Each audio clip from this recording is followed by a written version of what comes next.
Alex, let me take my move. Let me take my move. No. Please. No. Just a dot. No. Just a single dot.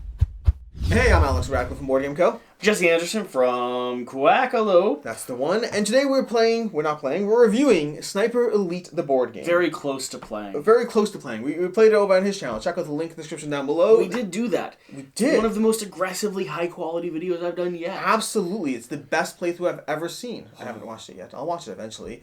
This is from Rebellion Unplugged. It's designed by David Thompson and Roger Tanksley, and this is the board game implementation of the video game, which is basically a hidden movement genre. This is going to involve you playing, or a player playing as a sniper, wandering around the board trying to collect objectives. There's a variety of maps in play. There's a variety of equipment and gear you can utilize as a sniper. The enemy is going to have their soldiers and their officers, and they have a variety of officers they can use for their specific officer abilities. You, as a sniper, are trying to complete objectives. You're trying to move around the board, taking your actions every round, taking one action and your movement every single turn. Is across 10 rounds of play. You try to accomplish both objectives or have time run out and you lose. To that end, the enemy soldiers are going to be trying to either hit you twice, they have to attack you and successfully hit you twice, or alternatively, just have the clock run out such that you cannot win the game. It involves that hidden movement aspect where a player, if you want to pass that board over there, player is going to be basically drawing their movements across the map over here, secret map, a little bit of a dry erase marker as you track what you're doing, what gear you've utilized, what you're planting on the board, all those different things. Meanwhile, they're trying to figure out what they're doing, taking different actions from moving, from scouting different areas, from sweeping the area, from spotting, from attacking, from just entirely revealing an entire sector to try to ping where you are and narrow down your locations, using all the tools at their disposal to try to basically stop you from winning before you ultimately win. Any key points I missed? Classic hidden movement with two caveats. First and foremost, you're going to be revealing yourself at multiple points throughout the course of the game to complete objectives, sometimes when you take shots, and that constant ping means you kind of have to be more powerful than your average hidden movement game. You can really get identified and still survive if you play your cards right. And then additionally is just the act of slaying, murdering, killing, taking out the enemies that are around you. You're a mob of people, but the person that's playing the sniper, again, kind of feels like a little bit of a badass. They're faster at their move. As you mentioned, the shooting, they can shoot you. They can just try to pull up their sniper rifle and shoot you. They have really cool items that can just change the course of the game. Yeah. They have a lot going for them. So, let's go ahead and dive into this. Let's dive into the review, our opinions, all of those things. Starting off with what we like about this game. Well, starting off with, I have a sponsored preview with Sniper Elite. I did a free gameplay, though. So the insane production that we did on that, I did based off the fact that I enjoyed the game and wanted to highlight, showcase, and I expect or hope that there's a video game audience out there that wants to watch and see some cool stuff happening. But worth noting. Yeah. I always try to note that when we're on a channel that's not my own, because on my own a little window pops up saying blah, blah, blah, blah. Sponsored content. This is not sponsored content, this particular video, so this is just my opinions. I have no relationship with Rebellion Unplugged, and like you said, you did one thing, and this is multiple other things we're going into. Okay, so I'm going to cut in here with a bit of an update to this review. Basically, before we go any further, it's worth noting that we played the game wrong. Now, I've played games wrong before, but usually it's a small little detail, it doesn't really impact the game. This is a big deal, and it does affect the review, and so I wanted to inform you of it, of how it plays out, how it affects things, and where we stand with this. The short version is, we thought every single play we had 10 rounds to complete both objectives, which is not the case. In Sniper Elite, you have 10 rounds to complete an objective, and when you complete that objective, you reset the round marker. So you have a potential 20 rounds. More often it'll be less than 20 because you might accomplish the first objective on round 5 and round 6, but you likely are looking at closer to around 15 rounds in that range in order to complete the game, as opposed to the 10 rounds we thought. That's a big deal because it affects the review for better and for worse. Across the course of the rest of this review, you will hear Jesse and myself complaining and praising the tightness of the game, and that affects things. I don't know exactly how it affects things, but on Jesse's end, he often felt, and for clarification, more of our games Jesse played as the sniper, and more of our games I played as the soldiers and the officers. And to that end, we both had our own biases around the 10-round limit. Jesse felt that the sniper felt a drop too tight, that we needed an extra round or two, especially depending on the objectives you pulled and how those played out, and Jesse felt that the game needed to be a little looser. Turns out, it is. so this might be a point in his favor as far as how he feels with the game. For myself, I liked the tightness of the game. I felt that the tightness made it really, really solid as far as giving the players just enough agency to make choices, make decisions, but not so cavalier that I can rely on the fact that you're not playing double back games the entire time. There is that mind thing. There is that thought process as far as what games are you playing with me, but I also know you're being mindful of the timer, and I felt that was the most efficient way to starve you out of the game. And so in my case, I like the tightness of the game, and keep in mind, even with our 10-round limit, the sniper won most of our plays. And so for me, this adjustment to more rounds actually makes my opinion a drop worse. I decided to leave the review as it stands because, well, for a variety of reasons. First of all, we already filmed it, and also because of the fact that I think this might make my opinion of the game worse if I played it correctly.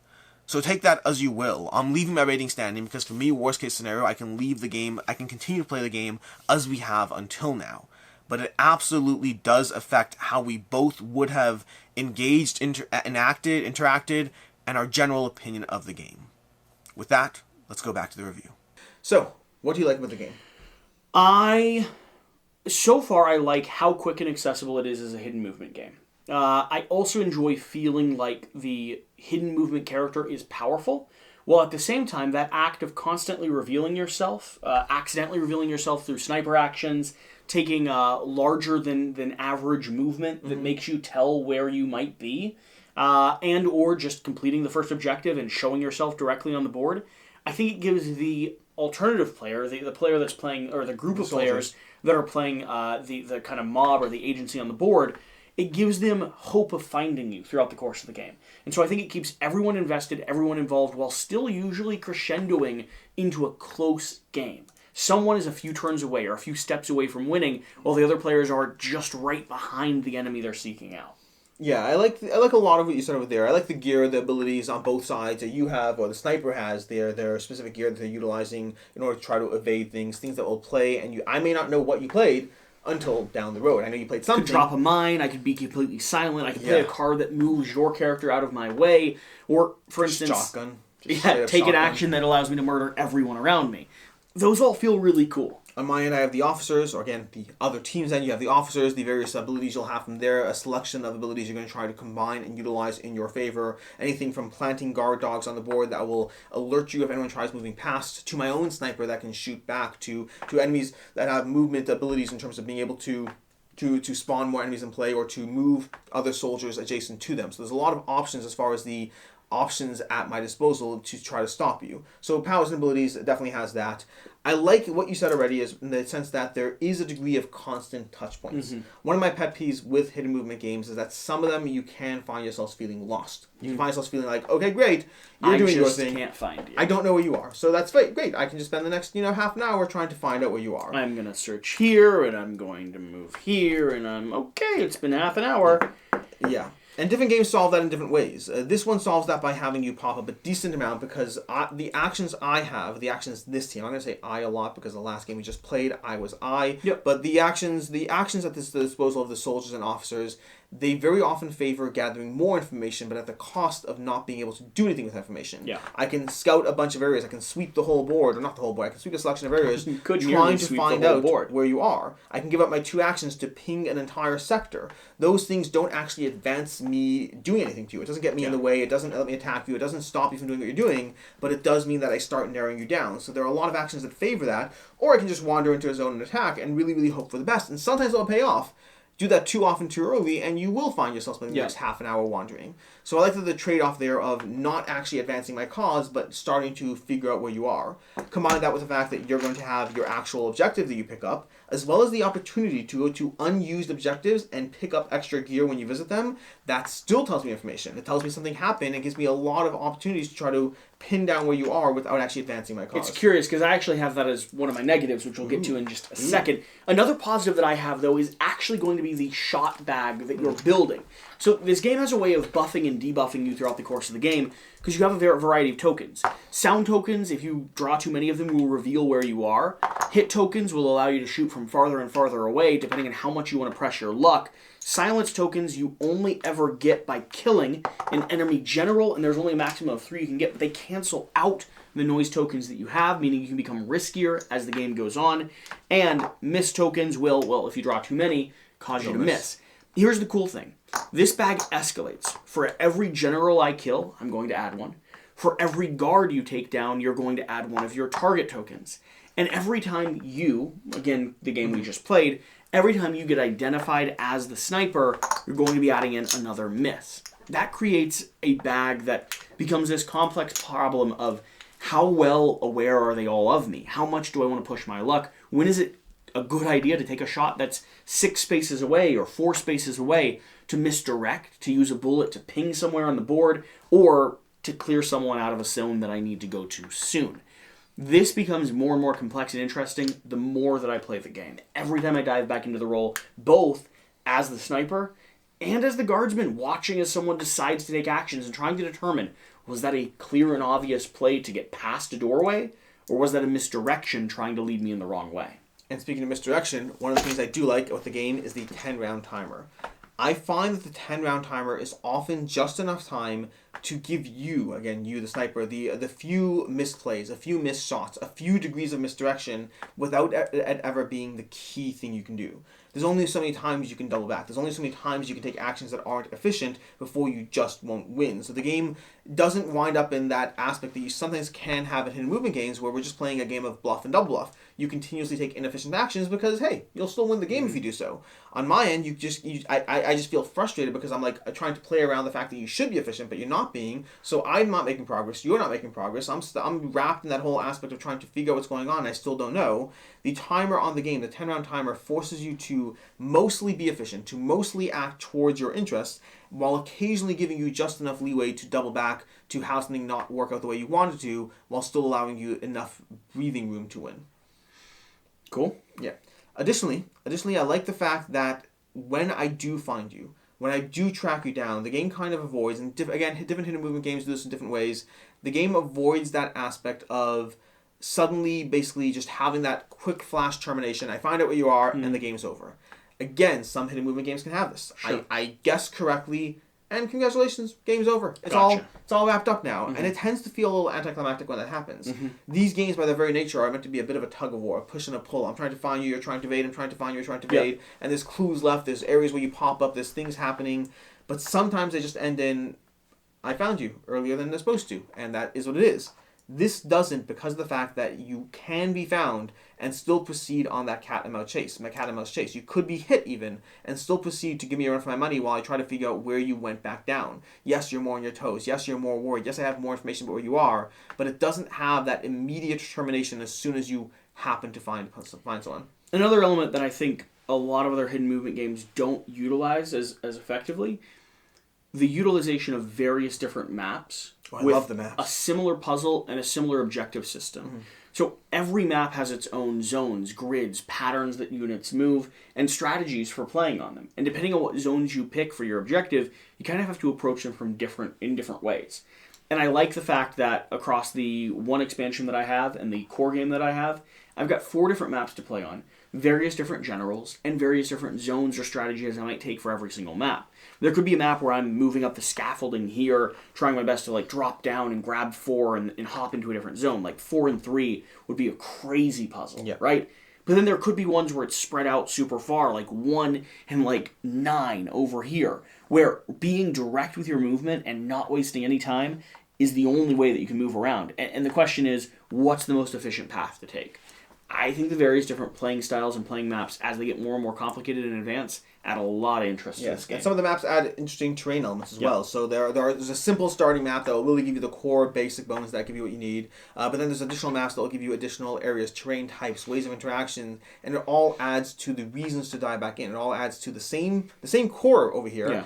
But now it's not just about, okay, great, we went this way, that way, we're going to try to be a little different, a little whatever. You can play this game several times in a row with different maps, and you can go into a cycle before you feel like you're hitting the same Feels territory. Like a different experience, for sure. It absolutely, 100% is a different experience. Cool. What do you not like about the game? So, I've got a few things, and I'm curious to see where we line up on this, because I have played the Sniper more than you have. Yes. And you've played the Defenders more than I have. It's the role that I started by learning the game, and we've kept to it for a lot of our test run plays back and forth. In my experience, I find that the Sniper is almost too short on time. And let me explain this. In the 10 rounds I have, let's say I get 1 and 9, like I was just pointing out. Yeah. 3 and 4 would be fine. I could squeeze in there, we'd all be bunched up, and I can run from one zone to another and make do. But 1 and 9 makes it so that I need to spend... We'll start from the... 1, 2, 3. No, start even worse than that. Start from one of the edges. Okay. So go from here. So, from here. 1, you can't 2... start. You can't start with a 9. I couldn't start there. 1, 2, 3, 4, 5, 6, 7, stop. That's 3 turns. 3 turns. 1, 2, 3, 4. 1, 2, 3, 5. 1, 2, 3, 6. 1, 2, 3, 7. 1, 2, 3, 8. 1, 2, 3, 9. And it's possible we could have narrowed that down to 8. It's possible if we looked at one option versus the other. But that's 8 or 9 turns of just even moving your maximum speed. Even just having the absolute best things work out for you. And the odds are in the game, something's going to get in your way. You're going to reveal yourself. Someone's going to step into a zone that you don't want to be. You're going to have to cut around because you can't move into zones where the enemy is. You could go stand right here in front of the door, and that creates such a block and barricade to me. I think oftentimes I feel like the game is punishing in the amount of time I have in a way that I don't find as fun. It encourages me to go to locations that I don't have a target on and grab an item, to maneuver around the board, to redirect when I reveal myself and when you're trying to close in on my space. But then it doesn't give me the time to act upon that agency. I have to run 3 spaces. There's no win condition if I don't. And I don't love that all the time. Yeah, I hear you. I don't think we've had any that quite dramatic, but it's possible at the end of the day, and we've had some that are close. That's the most extreme example. Yeah, but it's still an extreme example, and we've had some that are close. But at 8 rounds, 2 rounds grace, if I diverted it all to grab an item, that's game. Yeah, that's absolutely fair. For me, I'm going to start off with something that is almost directly contrary to one of my pros, which is the fact that you do pop up a lot in this game. The sniper pops up a lot. The sniper is seen a lot, and while it does mean that the game does not have that sudden endgame termination, it also means that by nature of the fact that the sniper pops up a lot to keep the soldiers and officers involved in the game, and by nature of the fact that the sniper is a stronger character by default, they can shoot a lot more, they can kill a lot more, they can move faster, they have more gear. The sniper is the more powerful character, which means this ends up being a hidden movement game that at times feels like it's not so much about a hidden movement game as it is about a tactical strategy game, which is fine. It's a good tactical strategy game. But sometimes it's not really hidden movement. It's like, I know where you are, and I still can't do anything about it because I've used my move to find out where you are, and now I can just start either taking wild guesses around the board or just try to slow you down. And more often than not in our plays, I've drifted towards the slowing you down because it's too hard to kill you. I have to focus on slowing down. The clock on the game... But that's the most dangerous part, like I just said. It is. But it means that I'm never actually trying to kill the soldier invading our base. Yeah. I'm just trying to put enough live bodies in your way that you have to kill so you can't make progress. Yeah. Which is fine. It's still a good experience. It's just sometimes, especially as you start to pinpoint where the enemy is, it stops feeling like a hidden movement game and it starts feeling like a tactical strategy game. Again, that might be fine. That might be what you're looking for. But as far as pure hidden movement, I don't think this game has that. I think it's a little bit more of a hybrid, potentially erring a bit further on the side of the tactical part when I came here more for the hidden movement part. Can I please have that board? Which one? This one? No, the big old board. Oh, this one. Okay, let's see what we have here. This is a classic hidden movement board. Yes. Large, gargantuan, in the way, allows you to draw, add notes, do whatever you need on the board. It's also a thing where you're supposed to be looking at this while you play the game, right? I shouldn't really be operating here on that puzzle. Except you have to because I have soldiers. Here's my issue, and it's not an issue that I don't have with other hidden movement games, but it is an issue that I have consistently with the genre. If I'm focused here, you see where I'm looking. I'm clearly looking here right now. We as humans have developed biologically a very strong sense of direction. Like Alex, I'm not looking at you right now. I'm looking directly past. No, you're definitely looking at me. But it's true. Yeah. Like, we understand eyes. We have big white spots around our eyes, so we understand where people are looking, what they're identifying. Have you ever heard the forward trick? No. The forward trick is when you want to make someone feel uncomfortable, you just talk to them while looking at their forehead. At no point do you make eye contact, you just talk to their forehead, and it's just off-putting enough. It's just enough that they know you're not looking at them. They know you're not looking at them, but they can't call it out. They shouldn't do it. It's a little weird. Interesting. I think that's a fascinating tool. It's a fascinating tool. That for some reason. Making people uncomfortable is part of the game. Anyways, you were saying? I have played this with Shira, and I know, sweet old Shira, I don't want to begrudge her too much, but if I'm looking at the board, she identifies where I'm looking. And if I'm looking at this, she identifies where I'm writing. So I have to play by rotating my board in different directions as I play. And because this game is a game that relies on you being revealed, that becomes even more problematic. Because now the directionality of where I'm writing is tied to the location on the board. Mm-hmm. And where my hand moves and goes and how I write starts giving information away. It's not that people solely want to cheat with this. Mm-hmm.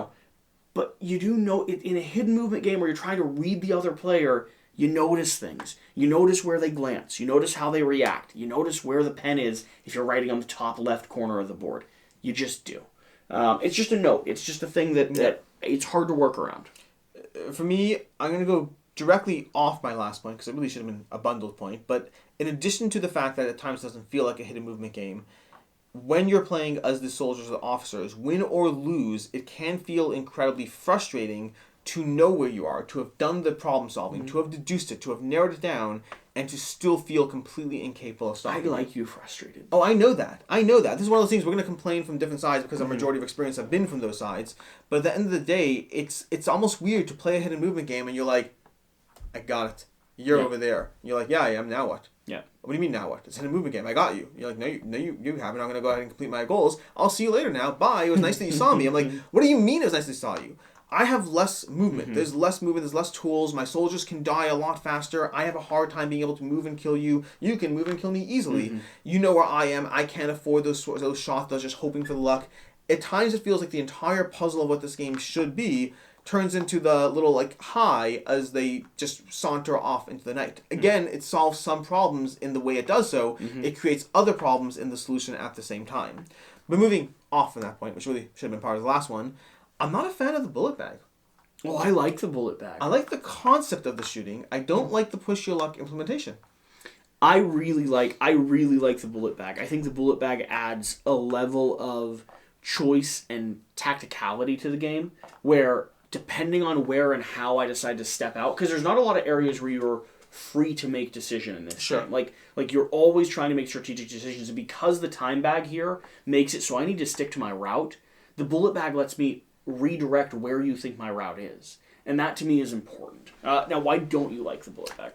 I just feel the push your luck implementation feels a drop out of place in an otherwise so maneuvering and tactical game. Yeah. Like, I'm going to move here, I'm going to adjust there, I'm going to try to sneak out of your way here. These all make sense. Now I'm going to shoot you because statistically it's in my face. Oh, wait, never mind. You know where I am now because I drew 3 bullets and they happen to be that. Like, it just feels completely out of place when the edge cases happen.